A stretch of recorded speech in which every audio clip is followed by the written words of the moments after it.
I consider myself a stand-up comedian who doesn't talk. I have the same sort of rules as every other stand-up comedian of set-up and punchline, except I put a big bit of gaffer tape over my mouth and do the entire show using audience members, props and physical comedy, I suppose.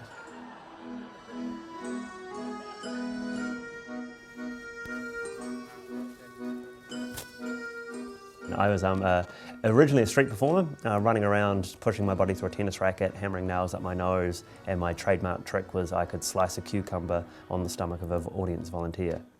I think I reached that point of I got sick of the sound of my own voice and almost reciting the same lines over and over and doing the same tricks. And so I decided to challenge myself with a silent character who didn't do any tricks.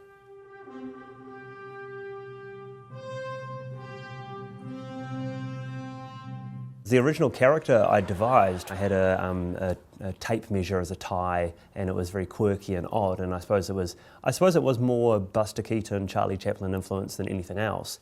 But I ruined the show within the first 30 seconds because I spoke to the audience, because I panicked, because I didn't actually know what I was doing. So the next night I came back, I just put a big bit of gaffer tape over my face, and that kind of covered the mouth and got rid of the urge to talk.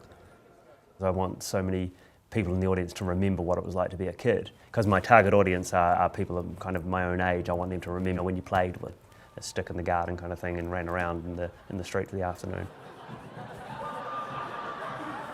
Audience participation is sometimes the key words that strike fear into people's hearts. I can kind of spot when people don't want to be involved in the show, but at the same time I'm trying to change the way that people view audience participation, because so many people have done it wrong and badly to the point where they just get people up and embarrass them for a cheap gag, whereas I want to get up people and use them in a way, but the way I'm using them is to celebrate the fun and the idea is to play along and enjoy, because without the audience I don't have a show.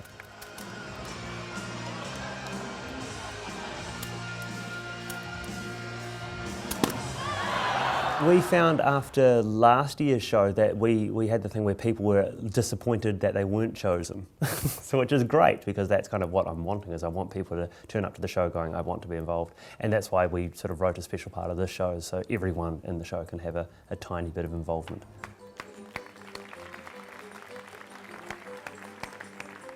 There's this thing where the audience, they feel as though I'm out of control because I can't speak, so I can't explain to them what I'm doing, but I'm the only one who actually knows what's going on. So it's this really weird exchange where I want somebody on stage to help me out. I can't explain it, but I want them to work out my little puzzle.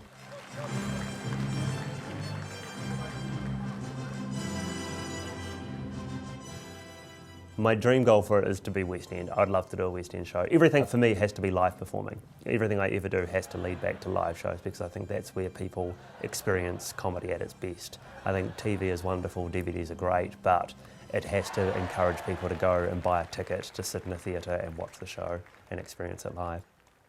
I suppose I'll keep doing it until I get bored of it, until I feel like a dancing monkey again, and then I'll stop.